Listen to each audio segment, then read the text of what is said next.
Hello and welcome to the Apologetics 315 podcast with your hosts Brian Auten and Chad Gross. Join us for conversations and interviews on the topics of apologetics, evangelism, and the Christian worldview. You can have it your way, Mr. Venkman. Hello and welcome to the podcast. This is Brian Auten and I'm joined by Chad Gross, and we're just getting back from an Easter break. Do anything interesting, Chad? You know what? It was a pretty low-key Easter break, which I appreciated. Hanging out with family, of course, celebrating the resurrection, and a few egg hunts. Even though my girls are a little older, they still did a family egg hunt, which was fun. So yeah, we had a pretty laid-back Easter. How about you? Well, we happened to go to Vienna. We'd been planning to visit a friend of the family for a while, and so we're not far, relatively speaking. So for someone living in the States, it sounds like you're traveling a long ways to an exotic location. But from going from Northern Ireland, it's just maybe 3 hours travel. Wow. But yeah, went to Austria and visited Vienna, and great architecture and lots of museums and cool things and Easter markets and such. And I had at least 3 or 4 schnitzels, so that was good. What is a schnitzel? I don't know what that is. Well, schnitzel is traditional Vienna. Schnitzel is they take a piece of veal and they pound it very, very flat, and then it's like breaded and fried. And so it's really yummy, although there are other variants like pork or chicken. I thought I would like the chicken most and the veal the least, but the veal's the best, followed by the pork and then the chicken. So, you know, for the kids, chicken schnitzel is kind of like a giant flat chicken nugget. Yeah, like nice. It's like a pancake sized sort of chicken nugget. So it was pretty tasty, but yeah, good time. What was your favorite part of Vienna other than schnitzel? There was a cool aquarium/zoo that was built on an 11-story tower that used to be a World War II flak tower. Now, flak tower, I don't know if you know what flak guns are. They're anti-aircraft turrets that are mounted very high up and fight incoming bombers and stuff. So it was this huge tower that's made of concrete, super strong structure. And instead of tearing it down, which would be very difficult because it's so strong, they converted it into this really cool 11-story zoo and aquarium. So you've got all these different aquariums and sharks, like, floor number 8's sharks. And, it's like this 360-degree zoo tower. And, there's monkeys running around on certain levels. And then it's just really awesome. So, yeah, it was cool. Excellent. Hey, I have a funny podcast story for you. Okay. So do you know how sometimes on the podcast we'll say, wow, wow, wow, wow, wow. And it, of course, in homage to Ryan from the Pitch Meeting videos, listener, you can look those up if you want. So my wife listens to the podcast, and she listened to a number of them, and she finally came to me and she said, "Can I tell you something about something you do on the podcast?" And I said, "Sure." She said, you say wow, wow, wow, wow a lot. And she's like, "Are you aware that you do that?" And so I said, yes, I am aware I do that. It's very intentional. Yes. And so I explained the background to her. And then she said, "Oh, okay, well, that makes sense." But then it got me thinking, I wonder how many other people listen and think, wow, Chad says wow, wow, wow, wow a lot. So I just thought that was kind of humorous. Yeah. Listener, everything that you hear has been scripted, planned, and calculated as you spit out your coffee. Let's get on to the meat of the show, and I'll introduce the listener to what the plan is for today. We're going to play a classic replay of an episode of Chad's choosing, and I'm going to select 7 of ones that I would like to direct people to listen to that are great pre-reboot episodes. Like if I, had to pick a grab bag full of cool interviews to go back and re-listen to from, say, 10 years ago or more, I think they are still great episodes that you can go back and listen to them and you'll probably get a lot out of them. Instead of listening to us yammer, you can listen to a classic episode and maybe it'll inspire you to go back and mine the depths for the treasures that await you. All right, Chad, are you ready for the 7 episodes that you get to select from? I'm ready. Now, do you still want me to write each name on a wheel and then spin it? Are we No, still doing we're that? scrapping. We're scrapping that idea. I made this wheel for nothing. I had to go to Hobby Lobby and get all the supplies. What am I going to do with the wheel now?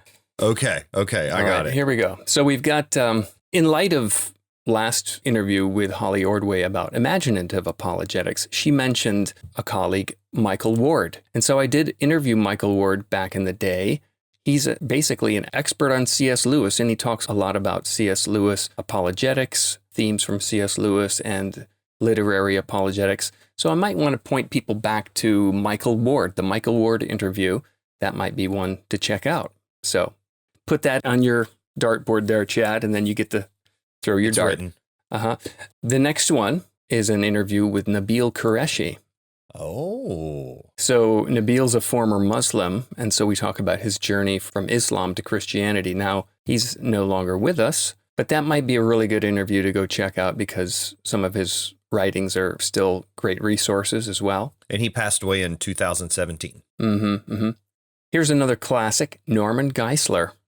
Ah, Norm. Many of his books have been very influential. A lot of his debates are classic ones to watch. So that interview was enjoyable, and I think a good one to point people back to. The next one is an interview with Gary Habermas, who has done a lot of work on the historical Jesus and the resurrection. Also well known for his apologetic methodology for making a case for the resurrection, what many would call the minimal facts approach. And so in this interview with Gary Habermas, we don't just talk about that methodology, although we do unpack it. He talks about doubt, the resurrection, anti-supernatural bias, things like near-death experiences.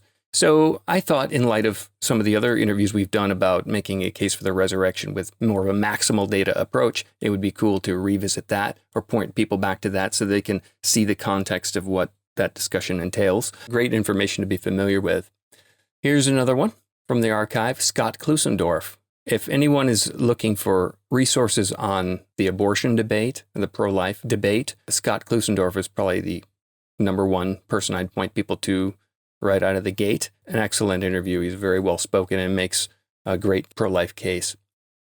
Another interview from the archive was with Professor of Ancient History, Paul L. Meyer. Now, he's 92 years old at this point, but that was an amazing interview. I really enjoyed it. He's a very sharp guy, and he's got some really good historical works to point people to. And then finally, here's another one. And when this book came out that this person wrote, it made quite a few waves. The author is James Spiegel, and he wrote a book called The Making of an Atheist, How Immorality Leads to Unbelief. And so I thought that'd be an interesting one to revisit as well. So I'm going to link to all of these past episodes in the show notes. So if people want to go back there, they're strictly just me interviewing the authors or the apologists. I think they're still good today. But Chad, what are your top three here, and which one should we play for this week?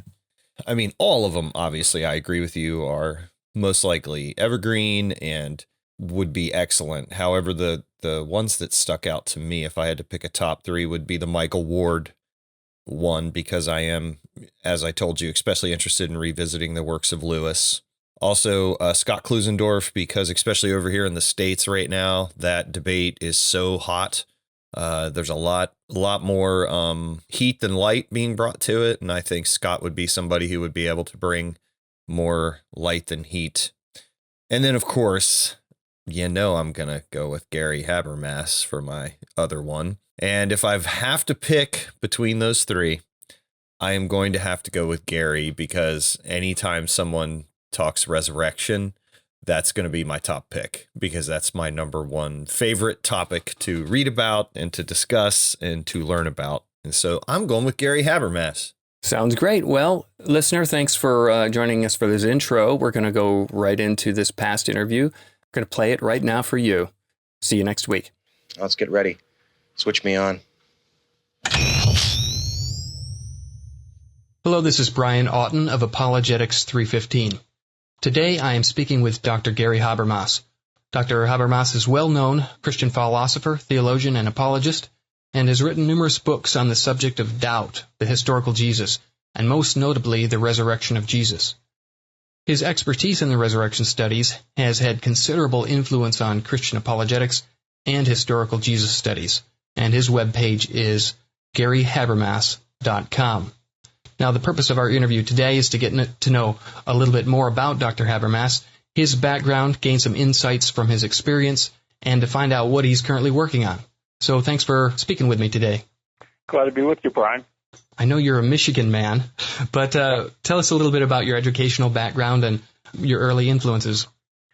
Well, you're right. I grew up in the Detroit area almost exclusively. I lived for a year or so in Indiana, and I did live in western Michigan, but almost totally in Detroit in my early years. And my schooling, likewise. My bachelor's and master's degrees are both from Detroit schools, the latter being, William Tyndale College, and then for my bachelor's, and then University of Detroit. And then I was living in Kalamazoo on the west side of the state while I was doing my PhD, and I drove back to the central part of the state, East Lansing, to do my PhD at Michigan State University. So I pretty much stayed in Michigan for all my education. And what was your initial goal in your studies, and what did you focus on? Well, undergrad, this is kind of unbelievable these days, but I had a lot of hours, and I ended up, if I remember correctly, with I want to say I had a triple major, and I also had 2 or 3 minors. So I graduated with a lot more hours than I needed. But I majored in Bible, Christian education, and I also had a major in social science. Undergrad, I studied English and speech. That was a single minor. Greek and philosophy. So a lot of areas of concentration. That's a good mixture. Yeah. What allowed you to gain focus on the particular area you're working in now? Well, it's more like, how did I get into it? Because I went through 10-plus years of doubt, and the 10 years were pretty straight and concentrated with just a couple breaks, and then more sporadic doubts beyond that. And it was trying to answer my doubts that drove me into apologetics. Now, you noted in the introduction that I kind of singled out areas like doubt and historical Jesus, and especially the resurrection. I guess I could add near-death experiences, too. I've done a lot of work in that. Mm-hmm. But mostly, each of those topics came out of my years of doubt. And when my friends and family found out that I was really experiencing some tough questions, they started, they'd say, why don't you read this or study this or check this out?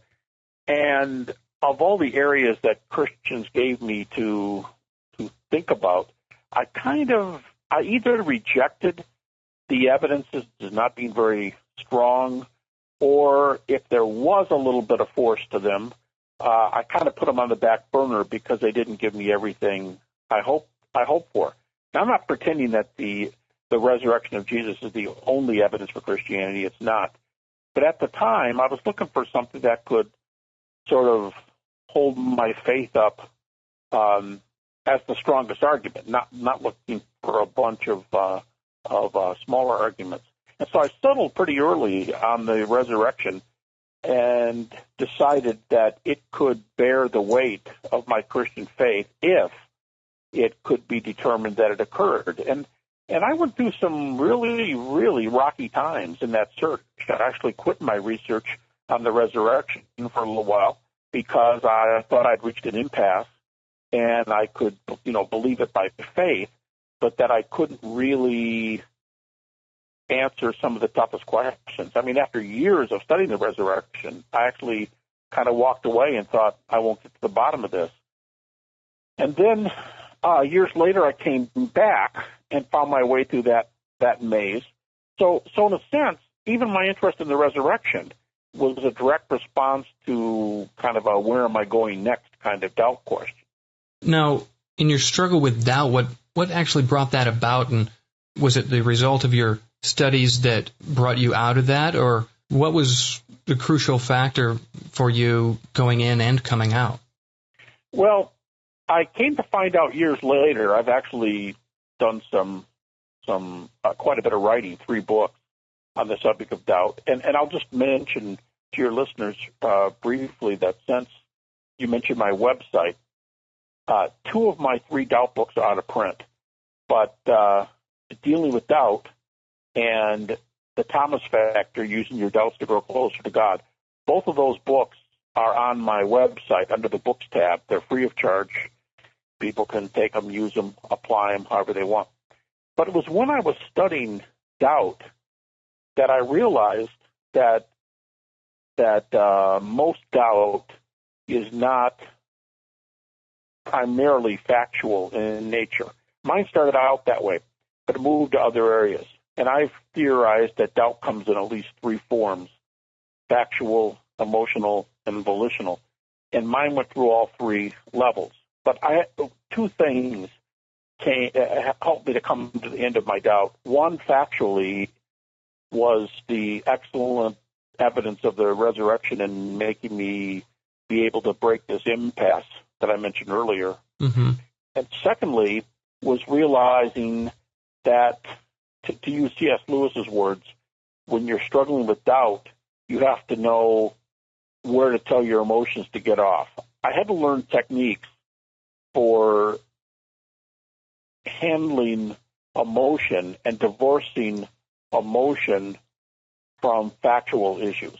And from what I can tell, in a bunch working with a clinical psychologist buddy and doing a bunch of testing with doubters, by far the majority of doubt is emotional. Probably even non-Christian doubt is primarily emotional. So you really do need to, as Lewis says, tell your emotions where to get off. So it was that 1-2 punch of coming up with really good arguments for the resurrection, at least I think so.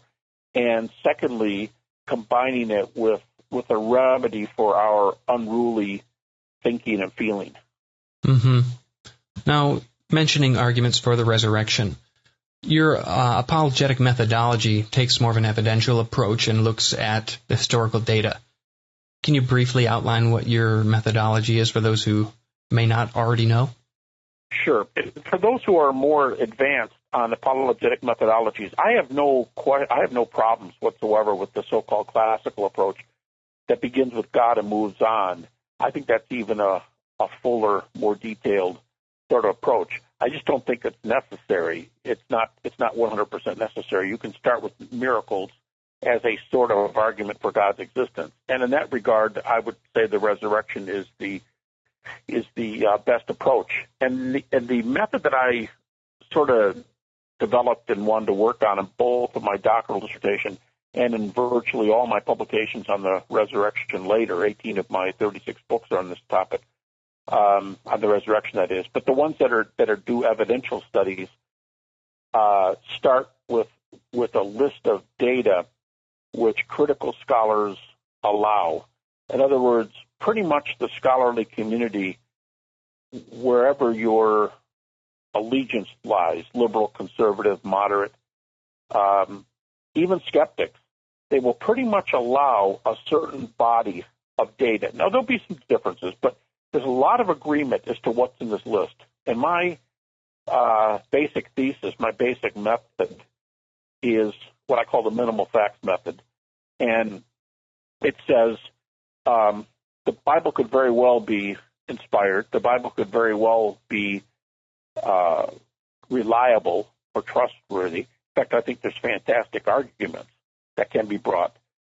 But basically, the minimal facts argument says, even if you don't assume the Bible is inspired, even if you don't assume the Bible is reliable, in fact, even if the Bible is nothing but a book of ancient literature, which undeniably it is at least a book of ancient literature. If that's all it is, we can use these data on which scholars agree, and there's still enough of a basis to show that Jesus was raised from the dead. And the 2 criteria I use for these minimal facts, the ones people hear me talking about the most the second one, so they assume it's my most important one, but it isn't. The second one, is the lesser one actually, is that the majority of scholars, a high percentage of scholars, will allow these data as facts. But the more important criterion is why scholars allow these as facts. They allow them as facts because they really can't do anything else. They allow them as facts because the reasons and the data behind the data, let's say, are so strong. So when people across a spectrum, a wide spectrum on an emotional issue like religion, agree to a list of things about Jesus, it's because the information, the evidence, is so powerful. And those are the reasons. That's the main reason for believing the resurrection evidence, is because each reason I use is backed up by a lot of different evidences. So that's the 1-2 punch. Number one, you use facts that are multiply reasoned, multiply evidenced, and secondly, that's why almost all scholars concede them. And so I start there. I don't start by saying, well, this is God's word, or, well, this is really reliable, because you'll lose half your audience. I mean, I'm not saying that that's not true. If I were pastoring, for example, like I did years ago, I wouldn't be spending all my time doing the minimal facts. You know, it's a method. You're doing what's best for the people to whom you're speaking. What sort of skeptical objections do you find are the most common or the most misunderstood about your approach? Oh, now that latter question, misunderstood, that's an excellent insight. Easily the most misunderstood part of my presentation, even if I'm doing this at the doctoral or master's level, is somehow, when I define the minimal facts, is those facts which are A, evidenced on a number of levels, and B, accepted as such by scholars. Students, listeners, others, people at universities, they seem to think I'm saying something like this. I'm going to use minimal facts which are attested outside the New Testament. Okay. First of all, most of these facts are attested outside the New Testament, but that is not my point. They somehow hear me saying, I'm going to use non-Christian reported material. Okay, that's not my approach for this reason. They'll say to me, excuse me, but you're using the New Testament. And I'm saying, what makes you think I'm not going to use the New Testament? What I said was not that I wouldn't use the New Testament. I said that I wouldn't assume that the New Testament was inspired or reliable, but I can still have a book, say like 1 Corinthians, that everybody thinks Paul wrote. I mean, 99% probably of all scholars now, not just people going off kind of just talking off their heads, but scholars will concede that Paul wrote that. And there's a lot of good reasons why they concede that Paul wrote 1 Corinthians.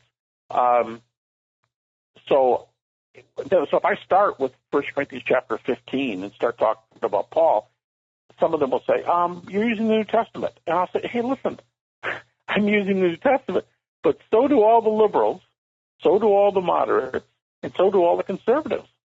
That's probably the biggest misunderstanding, is that while you can get some data from extra-biblical sources, that's not the best evidence. The best evidence is from the New Testament. Only you simply use the things from the New Testament that are well attested. Obviously, a skeptic would not grant these things from the New Testament unless they were established on solid ground. So ask the skeptic why they use the New Testament. Same reason I do. Mm-hmm. It seems to me as well that many people just assume this is a fallacious appeal to authority. Well, can you explain why it's not? Sure. Great. That's a second good question. Most interviewers don't go in this much depth, and I appreciate you asking these good questions. They think every once in a while they'll say, you're using an argument from authority, which is an informal logical fallacy, to which I have basically two responses. I'll give you the lesser response first. The fallacy of authority is it occurs when you cite a scholar out of their field or something that they really don't know anything about, or, well, that would be out of their field. When you cite them in areas where they haven't done very much work, or when you act like citing them solves the issue, because obviously you could cite a scholar on the other side too. So the fallacy of authority is not when you simply say, don't argue with me, the vast majority of scholars concede this point. So unless you have some specific rejections of it, don't get on my case for telling you that virtually every liberal that writes agrees with me. That's not the fallacy from authority. That's not the same thing. So basically, I'm not using the argument fallaciously. I'm not saying this solves the issue, or I'm not taking dentists, or medical doctors and what they say about the resurrection. I'm not going that route. And secondly, this is more importantly, what I said earlier about methodology, the fact that scholars concede this is my second lesser point of my method. The more important point is why scholars concede this. Sure, I say these 10 skeptics agree with me. That's just to kind of get us all on the page and considering a certain fact. If you go, whoop, stop right there. I want to know why these 10 guys agree with you. Then I'll give an argument. And I do both. I give the argument for the facts as well as saying who agrees with it. So when you give the argument for the facts, you've also broken that circle, and you're not arguing fallaciously. Yeah, and I think also you're not saying this is true because they've said this, or it's true because... and then the other thing is, for myself, I find it helpful to think that this is just a matter of burden of proof. The burden of proof should be carried by the one who's out of the majority. Right. Well, that's thoughtful. Well, one more thing about authority. Again, I in my endnotes in my books, many times I'll say, even a lot of skeptics allow this point, and I'll give an endnote with, say, 10 or 5 very, very skeptical scholars who concede this point. I don't say it like that solves the issue.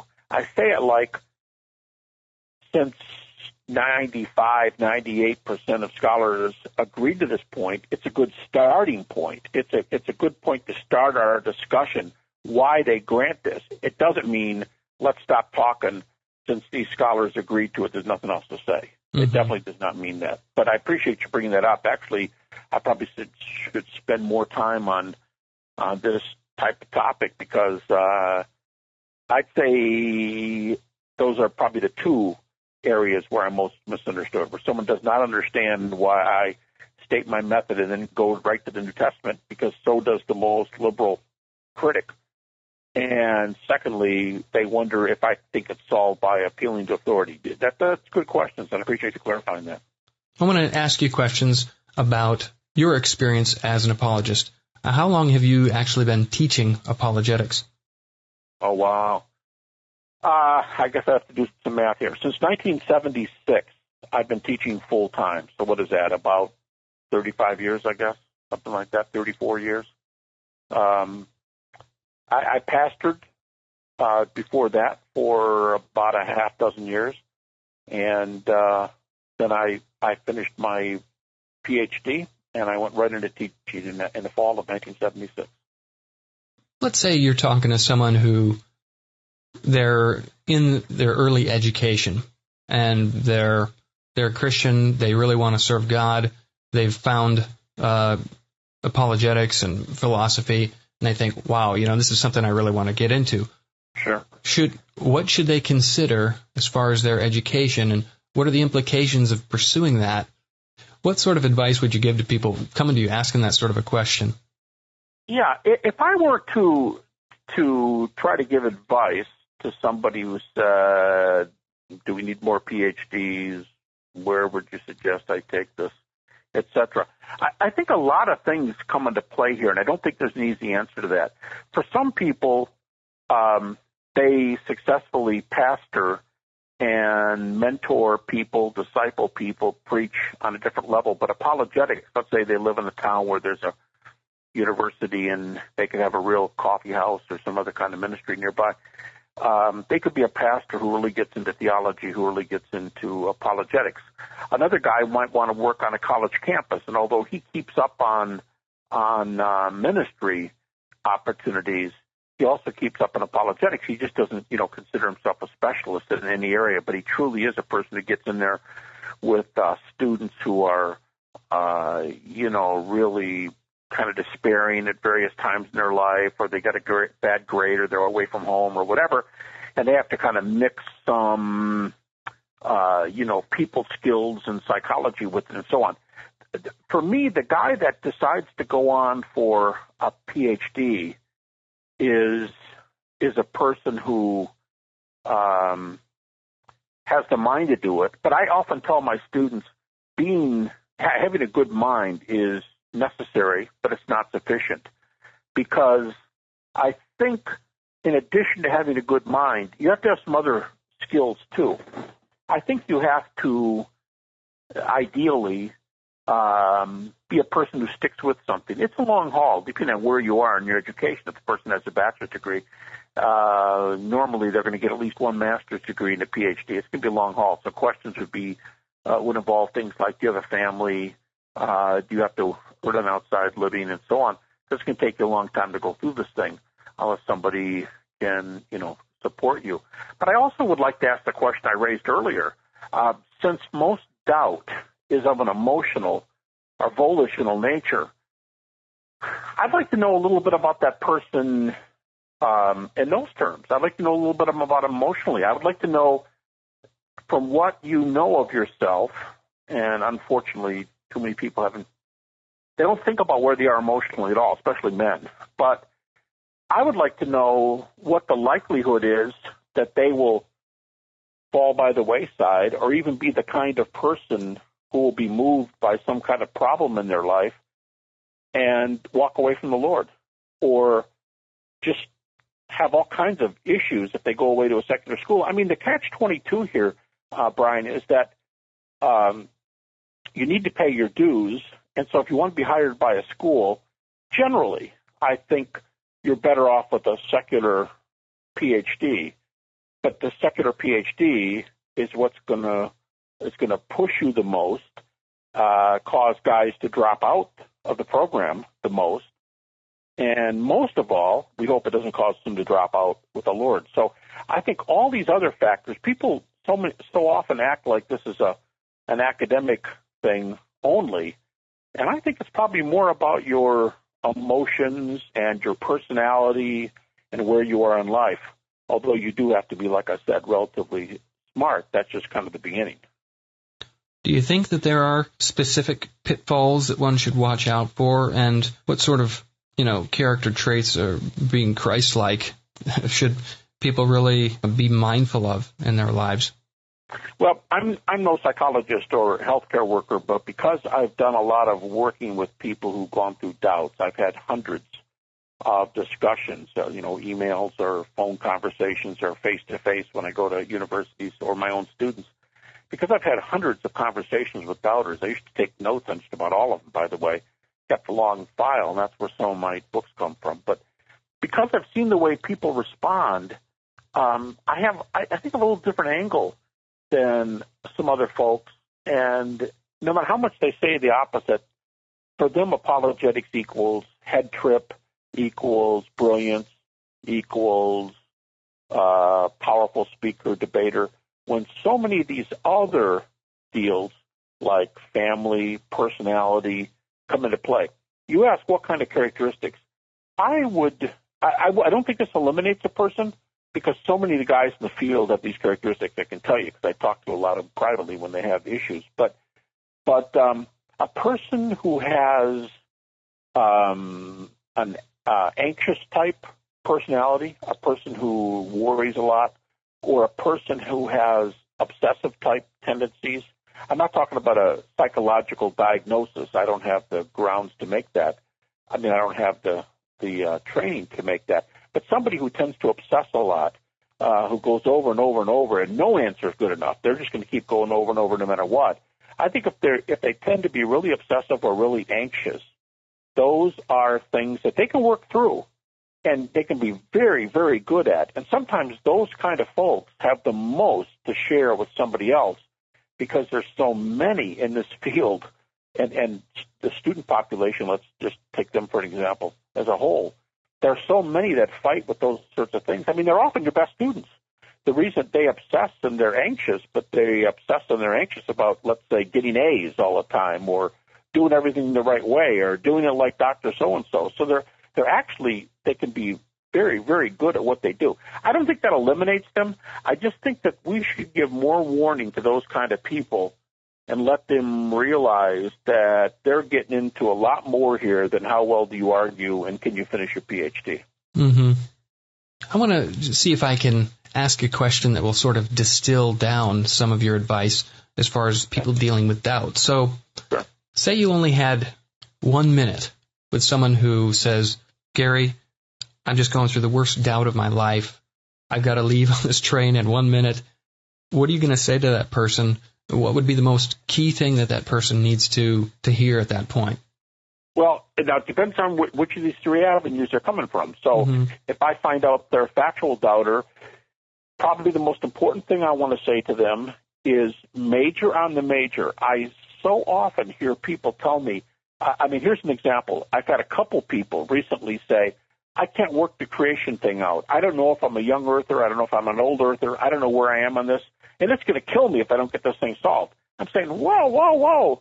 No matter what view you take on that subject, it's not going to kill you. No matter what view you take on that subject, it doesn't affect your eternal, outcome. If it's a factual doubter, I try to get across one thought. I'd say, what you do with the gospel, what you do with the deity, death, and resurrection of Jesus Christ, that's the most important thing for you to center on. Don't get bothered by periphery questions, and don't get confused and anxious by telling yourself, there's 100 issues and I'll never get to the bottom of this. You don't have to answer 100 issues. That's what I would tell the factual doubter. The emotional doubter, I would say factual evidences are very nice, and they are necessary, but they're not sufficient to solve your issues. You have to learn how to deal with your emotions. And I would recommend a book. There are a lot of good ones out there. One I frequently recommend is by William Backus, Backus, and Marie Chapian, Chapian. And the book is called Telling Yourself the Truth. It's published by Bethany. It's a bestseller. So I just found one in a bookstore a few days ago for $5. So it's an excellent book, but it tells people how to get a handle on their emotions. Now, I'm not a clinical psychologist. I'm not a healthcare person, but these two are. And William Backus in particular is an esteemed psychologist. He also happens to have a master's degree in theology. But if it's emotional doubter, I tell them to get a hold of a book like that. And if I had 1 minute, I'm assuming we've already talked about that. I've already told them about the book.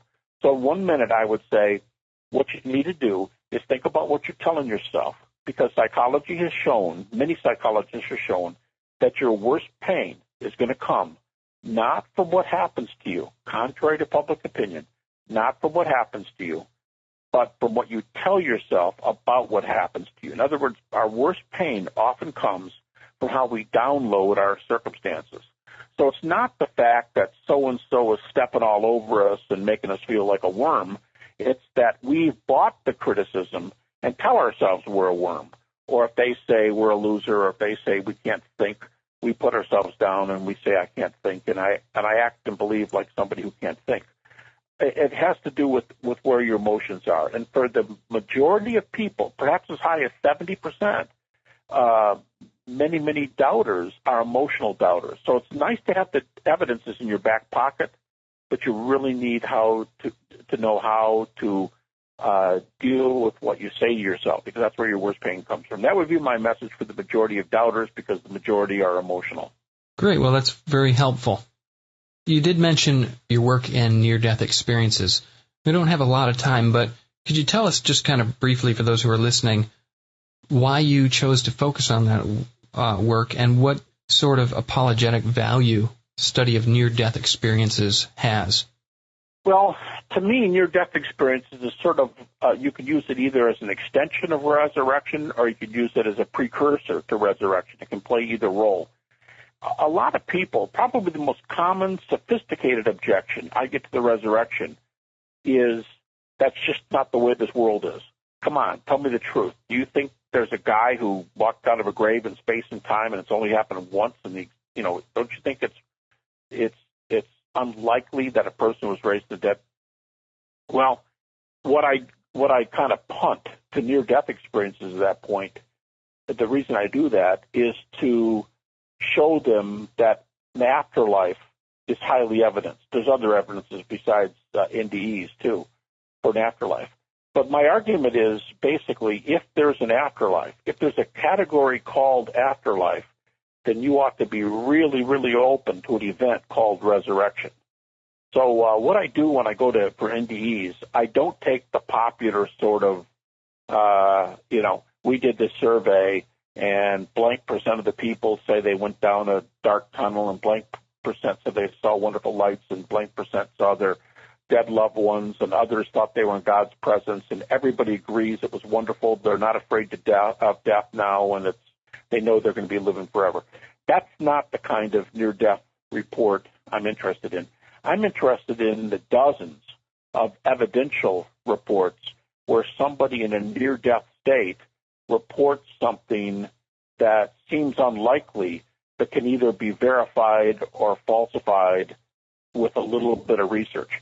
Something that happened outside the hospital, on a different floor of the hospital, if your family were sitting in there waiting for your operation and you talked about what went on in that room, something strange happened and you saw it, or you report an event, let's say near where you are near death. Let's say 1 block away there's a car accident, and you say as you were floating above your body you were able to say this accident. And there's no window from your house that you could have reported this car accident. Nobody was talking about it. And when you came to, you reported it. Things like that indicate for me the likelihood that consciousness extends beyond the death of the physical body. So you have this evidential factor of the NDEs just being really strong evidence, I think, in themselves. But it can either be used as a kind of oh, yeah, you don't believe in afterlife? Well, then what do you do with these things? Or it can be used after you talk about the resurrection. And it shows that there's a category that is very strongly evidenced. And therefore, I think the person who can't explain away the NDEs has to be more open to the resurrection. Now, do you think that at the same time is it a good argument against naturalism just on the face of it? Yeah, I think I've presented lectures before where I argue that NDEs, maybe you wouldn't use them as a single argument all by themselves, but they're definitely a nail in the coffin of naturalism. They are traditionally in philosophy and certain other places, for example, certain kinds of literary works, let's say Dostoevsky, for example, oftentimes people realize that the most important factors in a religious worldview would be God and an afterlife, and what your relationship to those things would be. For example, if you believe in God, should he be worshipped? Does he have a moral code? Is there something I should be doing, such as follow him? Afterlife, should we be praying? Should we be preparing in this life for another life? What about the things that I do on a daily basis for others? What's my rationale for ethics? And if you had another category, I'd put ethics in there. So God, afterlife, and ethics, those are generic religious concerns that almost everybody has who pursue the religion question. You could say, no, those things don't happen, but you still have a concern about them. So I think they're part of the general revelatory landscape, let's say, when you're talking about general religion. Resurrection, of course, would be a special revelatory claim. Now, speaking about one of your books here, I should say that the Case for the Resurrection of Jesus that you co-authored with Mike Licona, it's just been a really great book, and I know it's been very useful for so many people. Thank you. If you could recommend some of what you think would be, say, your top 2 or 3 books that people would get started to get a feel for what your work is, what would you want to recommend to them? Well, if it's historical Jesus in general, a topic you mentioned earlier, I have a book called Historical Jesus. College Press is the author. And all of these, I think, can be located on Amazon Books. But Historical Jesus for the general kind of questions about, can we believe in Jesus? What do we know about sources outside the New Testament and so on? I've got a few things in there, too, about the reliability of the New Testament, which is one of the only places I do that sort of thing.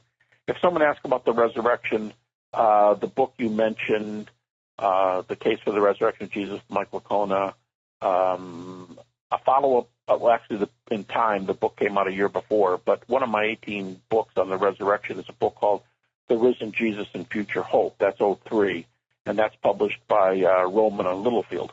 The Case of the Resurrection is published by Kriegel. The Risen Jesus and Future Hope, only the first chapter is a severely truncated, severely condensed argument for the resurrection of Jesus. And the rest of the book, I asked the question, what follows from the resurrection being true? Earlier I said I would, say to the factual doubter, major in the gospel, major in the deity, death, and resurrection of Jesus. That's the thing you need to know the most. Well, this book asks, if the resurrection is true, what do we know about God? What do we know about Jesus? Is he deity? What does he require by way of salvation? What's an afterlife like? Is eternity worth aiming at? And then a few periphery questions, like how do you handle your worst pain, which has for me, a lot of relevance. I do a lot of writing on pain and suffering, mostly because in 1995 my wife died of stomach cancer, and I had 4 fairly young children. The oldest was 21, but the youngest was only 9. And I had 4 children at home. 2 were pre-teenagers. And we just, we went through a rough time. And I wanted to ask the question, does Christianity have practical answers as well as apologetic answers? Does Christianity have, indications that it's not just true, but it can be lived? So I would say those 2 books on the resurrection. On near-death experiences, I co-authored a book with J.P. Moreland called Beyond Death. Has 3 pretty lengthy, well-documented chapters on near-death experiences. It was originally published. Well, it was published in an earlier form by Thomas Nelson. Then it was published in its present form by Crossway. And now it's available through Whiffenstock Publishers in Oregon. So those are some of the main books I would suggest on the topics we've discussed here. Besides those 3 doubt books, by the way, and 2 of them are on the website, GaryHabermas.com. The last one is a book that just came out. It's called Why Is God Ignoring Me? And it's a book about the silence of God, which is a very common and specific question about doubt. Well, excellent. Well, we're going to link to all those books on the blog post today. But are you working on anything in particular right now or for the future? Too many things, actually. I've had probably I think 7 books come out in the last 2 or 3 years. I have to go back and look at the dates, 2.5 years. Just had a book come out a few weeks ago on the writings of James D.G. Dunn. Bob Stewart and I edited that book. The book, Why Is God Ignoring Me, just came out. I'm doing 2 essays this summer. I've been doing a lot of chapters in books that are coming out. I've got a debate with a skeptic that's due. It's one of many debates in a book to be published by Oxford University Press. I owe that by the end of the year. I've been offered 3 very large books, up to 1,000 pages each, on a 3-volume set on the resurrection, if you can believe it. When you write, when 50% of your books, 18 out of 36, are on the resurrection, you might be real surprised to know that this up to 3,000 total pages in 3 books is, nearly as I can tell, is 80% material, 70% material, let's say, that I've never published, and as far as I know, nobody else has either. So it's pretty much all new material on the resurrection. And if I can get my act together, I've been contemplating doing this set for about 1.5 years now. It's just going to dominate my life. But that's the big thing on my horizon right now, is whether I want to stop everything and do that 3-volume set. Well, I wish you all the best in that, and I really appreciate all the work you've done and the impact you've made for so many people. Brian, that's very kind of you. I appreciate it. And you've asked excellent questions. I've done hundreds of interviews, and I rarely get these sorts of questions, so I just really appreciate the thought that you put into this interview. Well, thanks. Thanks for listening to the podcast. If you have a question you'd like us to address or just a message for us, feedback, good or bad, you can either email us at podcast@apologetics315.com or leave a voice message for us using SpeakPipe. Just go to speakpipe.com/apologetics315 to leave us a message. And remember, if you include a Ghostbusters quote in your question, we guarantee that we'll read it on the podcast, and we also ensure up to 50% better quality answers. Also, if you've enjoyed today's podcast, please leave a review in iTunes or the podcast platform of your choice, and please share this episode with a friend if you found it useful. Remember, you can find lots of apologetics resources at apologetics315.com, along with show notes for today's episode. Find Chad's apologetic stuff over at Truthbomb Apologetics. That's truthbomb.blogspot.com. This has been Brian Auten and Chad Gross for the Apologetics 315 podcast, and thanks for listening.